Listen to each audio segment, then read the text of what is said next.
Bueno, señores, cambiamos de tema. La fiscal de la Nación, Zoraida Ábalos, ha solicitado 36 meses de impedimento de salida del país contra Luciana León, quien integra la Comisión Permanente del Congreso, debido al presunto vínculo que tendría con el caso de los Intocables Ediles, una organización criminal que fue encabezada por el exalcalde de La Victoria, Elías Cuba.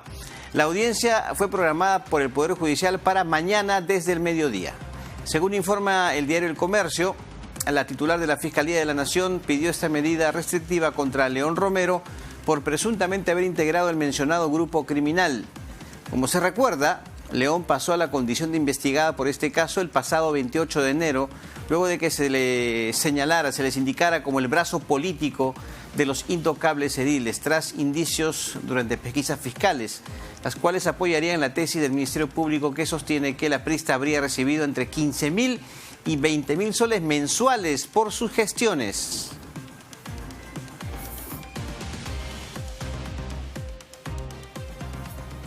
Muy bien, amigos, para hablar de ese tema está con nosotros el abogado penalista Jonathan Correa, a quien saludamos. ¿Cómo está, doctor? Muchas gracias, Carlos. Un placer. Dispuesto a resolver todas sus dudas, todas sus consultas. Gracias por su visita. A ver, haciendo una evaluación de este caso, con todo lo que se ha conocido en torno a Luciana León y esta presunta vinculación con los Intocables Ediles, ¿cuáles son las evidencias que sostienen o sostendrían este pedido de impedimento de salida del país? A ver, primero, el impedimento de salida del país está en función, como usted bien lo dice, por la organización criminal, en tanto se le imputa ser el brazo político y legal.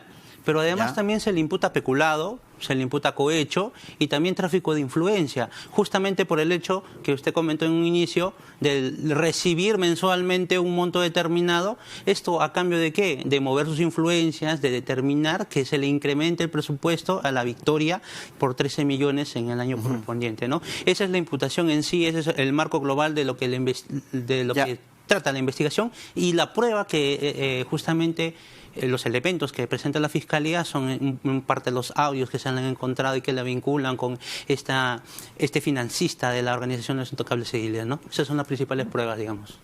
Claro, eso es en el marco global, como usted dice. Pero para justificar un impedimento de salida del país, ¿se puede entender que hay riesgo de fuga?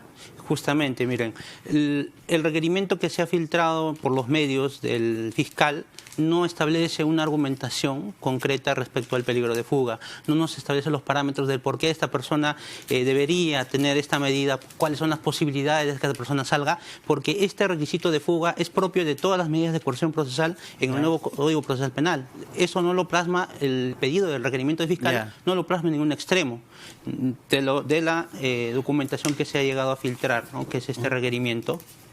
En ninguno de los puntos que está citado se menciona el peligro de fuga. ¿Cuál es el argumento? ¿Por qué piden? Lo único argumento es porque el proceso de antejuicio va a demorar tanto, va a demorar en aprobarse este antejuicio, por ello nosotros solicitamos esto en 36 meses. No se ve una adecuada fundamentación incluso de la proporcionalidad de la medida, ¿no? Esta investigación... ¿Para usted este pedido es excesivo en cuanto al tiempo? No, es excesivo, no es excesivo, sino que no está fundamentado, no está explicado. El fiscal no explica aquí en su documento cómo es que debe llegar a esos 3 meses. Tenemos un caso que inicia con 60 días, le amplían con 60 días. El propio fiscal en su requerimiento hace ese antecedente, pero luego no nos explica por qué debería 3 años justificar esos 60 días de ampliación. Son 60 días de investigación, que ha dicho 60 días más, y luego nos dice, a puertas de vencerse esos 60 días, nos dice, quiero 36 meses para tenerla a esta mujer sin poder salir del país. Pero no nos explica por qué. No nos explica por qué debería salir del país en todo ese tiempo, en todos esos 36 meses, solamente nos dice porque va a haber un trámite. Pero la señora León se queda sin inmunidad terminando la comisión permanente. Justamente el tema. Entonces, de la inmunidad. me imagino que ya establecerá una denuncia, una acusación. Y lo que corresponde, una vez formalizado, juicio sería pues una prisión preventiva u otra medida que corresponda, pero debe fundamentarlo.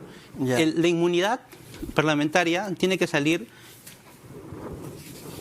a través de un antejuicio, pero debe darse, y si no se da el antejuicio, tiene que esperar 5 años para que se libere cuando es en el ejercicio de sus funciones. Y justamente el tenor de esta investigación, si nosotros leemos los antecedentes de este requerimiento, es que está dado en el ejercicio de sus funciones. No es un delito común. Le está diciendo, aprovechando de su cargo de congresista, fungió las veces de un brazo legal y político, fungió las veces de hacer un acto de peculado para beneficiar a La Victoria.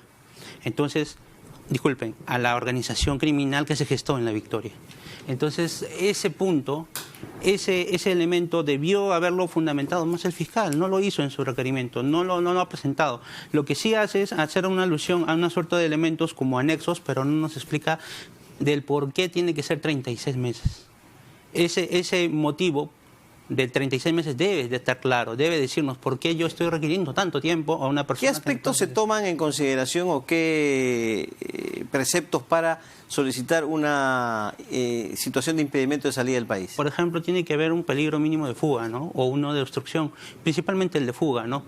Por eso justamente se le retiene. Yo creo que es el peligro más evidente, ¿no? Más evidente. Porque nada le impide a ella irse del país. No estoy diciendo que lo vaya a hacer, ojo, pero la posibilidad está. La posibilidad está. Pero lamentablemente no se evidencia del requerimiento fiscal esa posibilidad. No lo plasma como una posibilidad de fuga. No nos explica por qué razón tendría que fugarse. Solamente nos explica. Es un precepto, peligro de fuga. ¿Hay otros? El otro precepto justamente es el tema de la proporcionalidad. El tema de que debe estar mínimamente corroborado el delito. Y el tema del presupuesto de que tiene que estar con mínimo de 3 años de pena privativa de libertad. Mínimo de 3 años lo cumple esta organización criminal, peculado, colusión, cohecho y tráfico de influencia. Todos ellos superan la valla de 3 años. Pero nosotros cuando vamos a ver cómo aborda el tema del peligro de fuga, no lo explica, no lo expone, no lo plasma. Y cuando hablamos de proporcionalidad, justamente para pedir los 3 meses, tampoco nos lo plantea. Es un pedido tal vez hecho principalmente para dirigir y de repente ampliar, si amplía los argumentos para más adelante fundamentarlo de una mejor manera ante una eventual audiencia, es posible que presente escritos adicionales justamente precisando esos parámetros, pero no los presenta en su requerimiento. Ahora, en el análisis de los hechos de manera global, doctor, ¿usted considera que la situación de Luciana León es muy complicada, comprometida? Hay, como usted dice, audios, hemos escuchado justamente estas conversaciones, pero todo esto, ¿cómo configura la situación de Luciana León con miras a estas investigaciones y un posible juicio posterior? Sí, justamente los audios creo que son muy claros, la forma en cómo vinculan a las personas allegadas a Luciana León y cómo lo vinculan con el brazo financista de esta organización criminal. La vinculación está clara. Y ese pero tengo entendido que quizás los audios no basten, porque justamente está clara, tiene que ser corroborado. Está clara la vinculación inicial. Recordemos, para iniciar una investigación se pide una sospecha simple del hecho denunciado. Para formalizar, que es el siguiente estadio, se pide sospecha suficiente. Para llegar al siguiente estadio de acusación se requiere una sospecha mucho mayor, con pruebas suficientes, necesarias. Y para llegar a sentenciar, más allá de toda duda razonable. Lo que tenemos aquí es una fase inicial. Estamos todavía en diligencias preliminares. El fiscal está solicitando algo que sí es posible solicitar en esta etapa, sí es posible, incluso a testigos se le puede pedir el impedimento de salida del país, pero lo importante en ese tipo de requerimientos es fundamental el por qué yo quiero que esta persona no salga del país. Y eso es lo que no se puede evidenciar del requerimiento presentado por el fiscal. Ok, pero entonces sí reconoce usted que la situación es muy comprometida para ella. Sí, de todas formas. Igual necesita o se requiere de ella una explicación. Tiene que venir a tiene que dar su derecho de defensa, está garantizado. Está garantizado, pero ella tiene que explicar de todas formas cómo sucedieron los hechos, por qué se le vincula, por qué se le dice el nombre ahí. Ella tiene que dar y esclarecer esa situación. Y si no lo puede hacer, da cabida a que sigan las investigaciones, como lo están haciendo. Solamente que este es un requerimiento adicional que está haciendo el fiscal, que de momento no lo está haciendo, a mi criterio, de una manera adecuada, porque no fundamenta todos los supuestos. ¿Le parece poco claro entonces el pedido? El pedido es poco claro desde un punto de vista de los presupuestos que te exige la norma. Ok. Doctor, quería aprovechar la oportunidad para preguntarle también sobre otro caso que ha sido muy sonado, el caso Keiko Fujimori. De seguro también usted ha tomado conocimiento de la resolución, ha leído aspectos y parte del mismo. ¿Está debidamente sustentado, cree usted? ¿O ve algunos vacíos, no sé, algunos puntos débiles en el mismo? Bien, mire, el derecho de motivación de una resolución judicial exige que esté motivado, pero en lo mínimo, ¿no? que se comprenda y baste con lo escrito y dicho en la resolución para que se entienda. A mi criterio, la razón, la forma de pensar del juez sí está plasmado completamente en la resolución. Que yo no esté de acuerdo con esa forma de motivación, o disculpe, que no esté de acuerdo con los argumentos judiciales, da cabida a que yo pueda generar una apelación o no. Claro. Pero si estamos hablando de motivación, de la forma en cómo él se expresa... Elementos de convicción. Yo creo que sí está adecuadamente motivado. ¿Y el elemento de peligro convicción procesal? Sí se encuentra. Peligro procesal, la señora ha realizado actos, y se le imputa incluso actos de obstrucción a través de abogados que han influenciado en testigos. Muchas oportunidades Exacto. ha tenido. Bueno, esa es la tesis. Y ella, en todo caso, sí tiene elementos para poder decir aquí existe un peligro procesal o aquí sí existe graves elementos de convicción. Ese es mi punto de vista respecto a ese tema. ¿Y el fallo del TC que excarceló a Keiko Fujimori debe ser tomado como una especie de precedente vinculante? Miren, el fallo del Tribunal Constitucional, y bajo mi opinión personal, no parece una resolución del Tribunal Constitucional, sino parece una resolución de juzgado penal.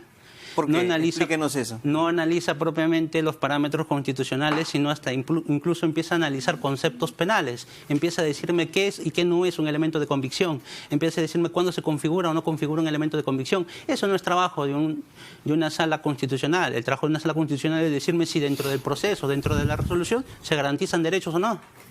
Y ese es un parámetro o eso es un tema, un tópico que, digamos, el TC se ha excedido al momento de hacer el análisis, ¿no? Muchas veces y muchas... Ok, pero o sea, mi pregunta va en ese sentido.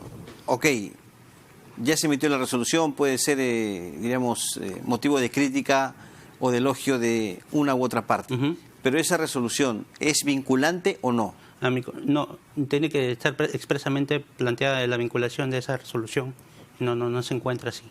No se encuentra marcada en un precedente vinculante.